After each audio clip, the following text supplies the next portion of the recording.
بسم الله الرحمن الرحيم. الحمد لله رب العالمين، وأصلي وأسلم على النبي الكريم محمد بن عبد الله الأمين وعلى آله وأصحابه الطيبين الطاهرين. أيها الإخوة، سلام الله عليكم ورحمته وبركاته. أسأل الله العظيم الحنان المنان ذو الجلال والإكرام أن يتقبل منا ومنكم صالح الأعمال ونتجاوز عن سيئها، إنه ولي ذلك والقادر عليه. كما أسأله في عليائه سبحانه وتعالى أن يكتبنا وإياكم في هذه الساعة من عباده الذاكرين ومن عباده الشاكرين، إنه على كل شيء قدير. أشكر بداية الإخوة من تسبب في مثل هذا اللقاء، فأسأل الله عز وجل أن يجزل له المثوبة والأجر، إنه على كل شيء قدير. إن كانت لي من وقفة يسيرة الإخوة، فهي وقفة مع قوله سبحانه وتعالى: واعبد ربك حتى يأتيك اليقين. واعبد ربك حتى يأتيك اليقين. هذه الآية هي الآية 99 من سورة الحجر، وهي آخر آية من هذه السورة. هذه الآية تقتضي منا أيها الإخوة بعض الوقفات، لعل الله عز وجل أن ينفع بها القائل والمستمع، إنه على كل شيء قدير. في آخر الآيات في سورة الحجر، كما في قوله عز وجل: ولقد نعلم أنك يضيق صدرك بما يقولون فسبح باسم ربك وكن من الساجدين واعبد ربك حتى يأتيك اليقين. لما ننظر في السياق هذه السورة لنعلم ما هو تفسير اليقين في هذه الآية، لأن هذا هو محط النظر ووقفة هذه الليلة بإذن الله سبحانه وتعالى. ما هو اليقين في هذه الآية؟ اختلف المفسرون في معنى اليقين على قولين، وهناك قول ثالث سيأتي لكنه لأهل البدع ليس لأهل السنة. والقول الأول أن اليقين هو بمعنى الموت، أن اليقين بمعنى الموت، وهذا عليه أكثر المفسرين، عليه أكثر المفسرون على تفسير اليقين بأنه الموت، بأنه الموت، وهو مقتضى السياق القرآني: واعبد ربك حتى يأتيك اليقين، أي إلى أن يأتيك الموت. واستدل بعض أهل العلم في ترجيح أن المقصود باليقين هو الموت بحديث أم العلاء الأنصارية في صحيح الإمام البخاري رحمه الله، وكانت من المبايعات التي بايعن النبي صلى الله عليه وآله وسلم. وورد في الحديث أن النبي صلى الله عليه وآله وسلم قال: أما عثمان، ويعني به عثمان بن مضعون، أما عثمان فقد جاءه اليقين. أما عثمان فقد جاءه اليقين وقد استشهد. أما عثمان فقد جاءه اليقين وإني لأرجو له الخير. الحديث، والحديث في صحيح الإمام البخاري. استدل بعض العلم أن اليقين هو تفسير اليقين بأنه الموت، كما في هذا الحديث أن النبي صلى الله عليه وسلم قال: أما عثمان فقد جاءه اليقين، أي بمعنى الموت، أي بمعنى الموت. وهناك قول آخر أيها الإخوة في تفسير اليقين،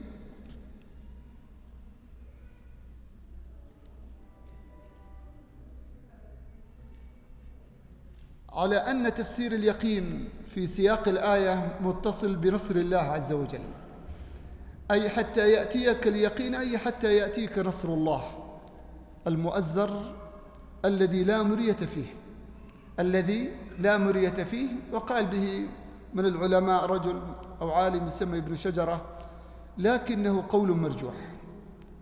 والقول الصحيح عند أهل السنة والجماعة أن المقصود باليقين في الآية هو الموت. هناك قول ثالث في المراد باليقين، وهو عند الصوفية وعند غيرهم من أهل البدع، أن المقصود باليقين هو معرفة الله، يعني اعبد ربك حتى تتعرف على الله، أو حتى تحصل المكاشفة كما يقولون. ولذلك كما من فعلهم وصنيعهم أنهم يكثرون من ذكر الله عز وجل، فيقولون لا نزال نستمر في ذكر الله عز وجل إلى أن نتحصل على هذه المعرفة أو هذا الاتصال. فهذا هو تفسير اليقين عندهم. ولذلك يقولون إذا وصل الإنسان إلى هذه الدرجة، ودرجة المعرفة ودرجة اليقين عندهم، وهي درجة عالية عند الصوفية وعند غيرهم من أهل البدع، يقولون عندها كل أنواع التكاليف تسقط على العبد، كل أنواع التكاليف تسقط على العبد، لأن اتصلت روح العبد بروح الله عز وجل، فهنا تسقط كل التكاليف، ويقولون حصل الوصول وحصلت المكاشفة بين العبد وبين ربه. ولا شك أن هذا القول هو قول ساقط، وهو قول بعيد عن الحق، ولا يقول به إلا أهل البدع، نسأل الله السلامة والعافية. نرجع للآية يا الإخوة في قول الله عز وجل: واعبد ربك حتى يأتيك اليقين. ذكر المفسرون أن قول الله عز وجل واعبد ربك، لو قال الله عز وجل في قوله واعبد ربك حتى يأتيك اليقين، لو قال الله عز وجل واعبد ربك لكان كافيا، واعبد ربك خلاص أمر بالعبادة. لكن لماذا قال حتى يأتيك اليقين؟ قالوا لأنه لو قال واعبد ربك أي مطلقا دون حتى يأتيك اليقين، ثم عبد ربه لو كان لمرة واحدة، قالوا لكان يسمى مطيعا. يعني هكذا يقتضي السياق أو تقتضي اللغة. لو قال الله عز وجل واعبد ربك ثم العبد عبد ربه ولو لحين أو لوقت، يسمى مطيعا. لكن قول الله عز وجل واعبد ربك حتى يأتيك اليقين، أي بمعنى أن لا تفارق العبادة إلا إذا أتى الموت، أنك تستمر في العبادة إلى أن يأتيك الأجل، وهو قضية الاستمرار على هذه العبادة. وقال أيضا: وقيل لو أن الله عز وجل قال واعبد ربك أبدا، أي بدل قول الله عز وجل واعبد ربك حتى يأتيك اليقين، لو قال الله عز وجل واعبد ربك أبدا، قالوا لكان قول الله عز وجل حتى يأتيك اليقين أبلغ في السياق. لماذا؟ قالوا لأن أبدا تحتمل أو يحتمل اللفظ لو للحظة واحدة أو ليوم أو ليومين أو لشهر أو لأبد الآبدين. قالوا قول أبدا محتملة، ولذلك الله عز وجل أتى بالسياق الذي لا مرية فيه حتى يأتيك اليقين. ولذلك يقولون لو قال رجل لامرأته أنت طالق أبدا، وقال هذا الرجل أقصد بهذا إني أطلقها مثلا لمدة كذا مثلا، قالوا يعني قالوا يستطيع الإنسان بعد ذلك الرجعة، يستطيع بذلك أن يراجع الإنسان زوجته. ولذلك التعبير القرآني دائما يأتي بالتعبير المعجز والأبلغ، سبحان الله. واعبد ربك حتى يأتيك اليقين، أي واستمر على هذه العبادة طيال أو طول حياتك، كما قال الله عز وجل عن عيسى ابن مريم كما في سورة مريم: وأوصاني بالصلاة والزكاة ما دمت حيا. ما دمت حيا أي ما دامت الحياة تدب في، فأنا مستمر على هذه الطاعة إلى أن ألقى الله عز وجل.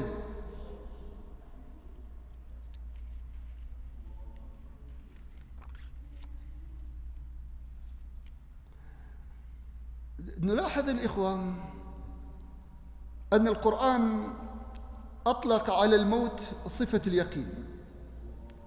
القرآن أطلق في هذه الآية على الموت صفة اليقين، لأنه كما يقولون هو الحقيقة الوحيدة التي لا مرية فيها، والتي يتفق الناس جميعا على هذه الحقيقة، لا يمكن لأحد أن ينكرها. سبحان الله، لا يمكن لأحد أن ينكر الموت، ولذلك هي هذه الحقيقة التي يتفق عليها الناس جميعا.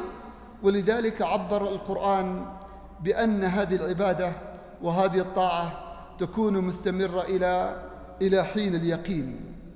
فالعبادة تكون من البلوغ، يعني حين التكليف، إلى الوفاة، إلى أن يموت العبد. ولذلك ليس سبيل للإنسان إلى الله وطريق يصل إليه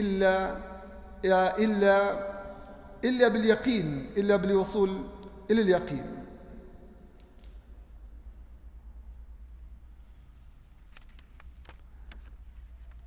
وقفتي مع هذه الآية أيها الإخوة وأيتها الأخوات،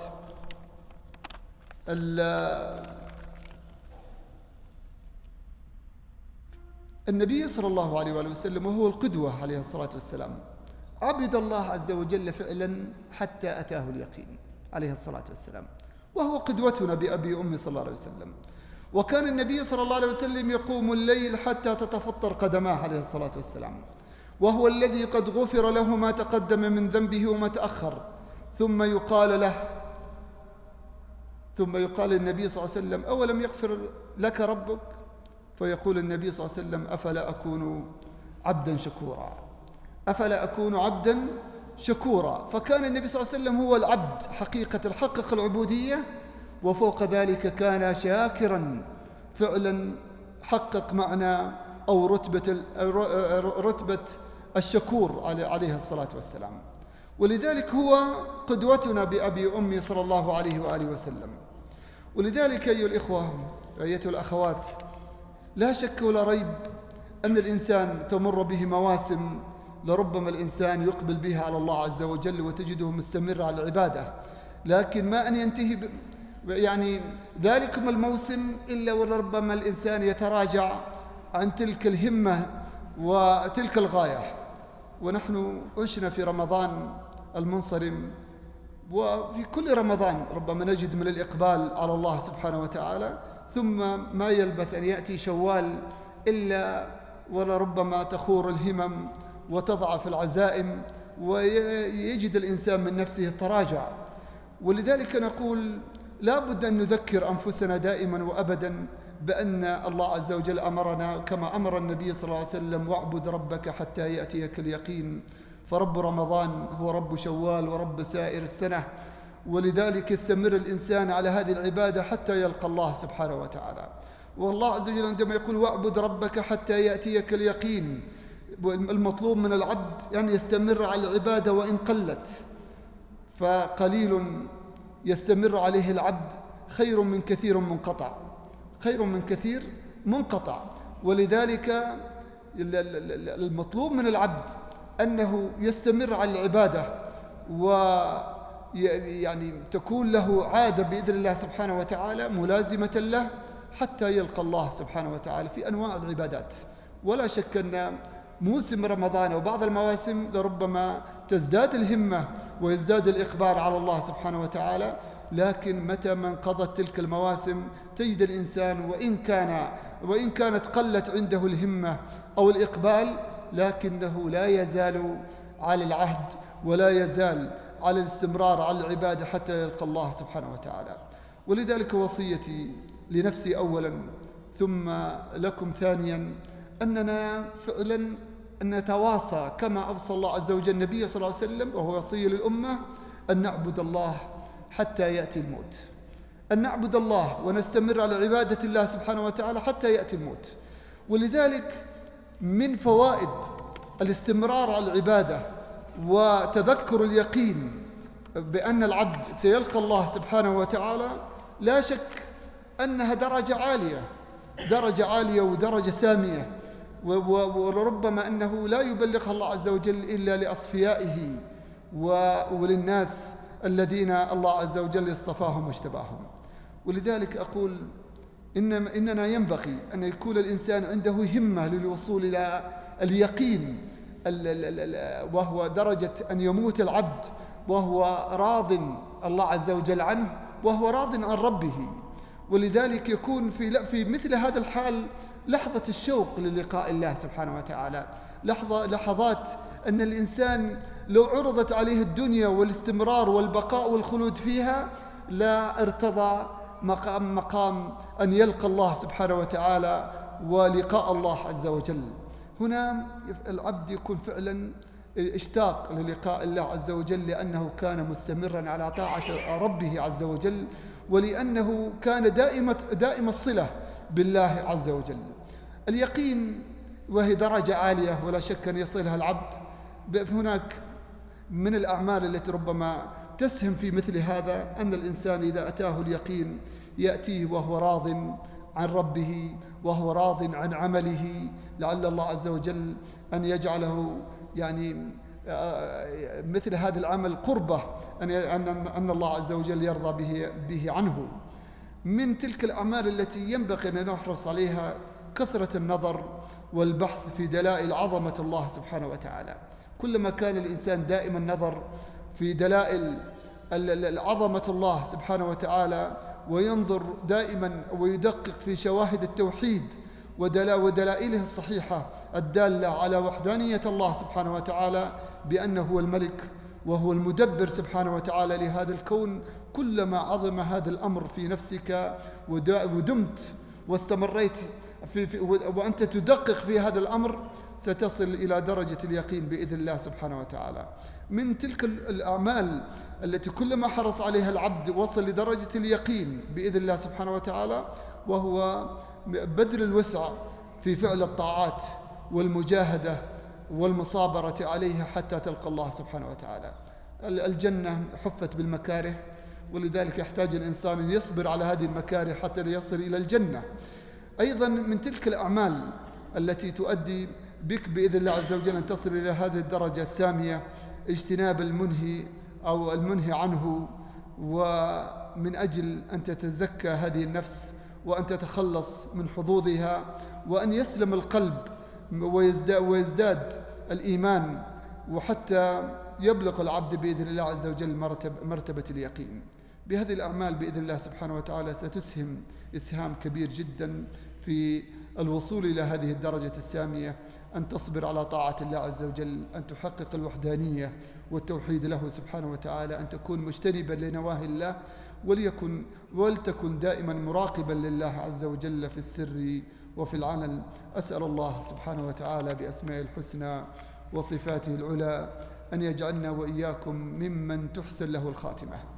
اللهم احسن خواتمنا يا رب العالمين، اللهم احسن خواتمنا يا رب العالمين. اللهم اجعلنا ممن يعبدك حتى تأتينا اليقين، أو حتى يأتينا اليقين. اللهم يا رب العالمين اجعلنا ممن يحقق العبودية والوحدانية لك وحدك دون سواك. اللهم يا رب العالمين استعملنا في طاعتك وخذ بنواصينا إلى مرضاتك. اللهم يا رب العالمين حرم هذه الوجوه وحرم وجوهنا ووجوه والدينا وأهلينا والمسلمين أجمعين على النار يا رب العالمين.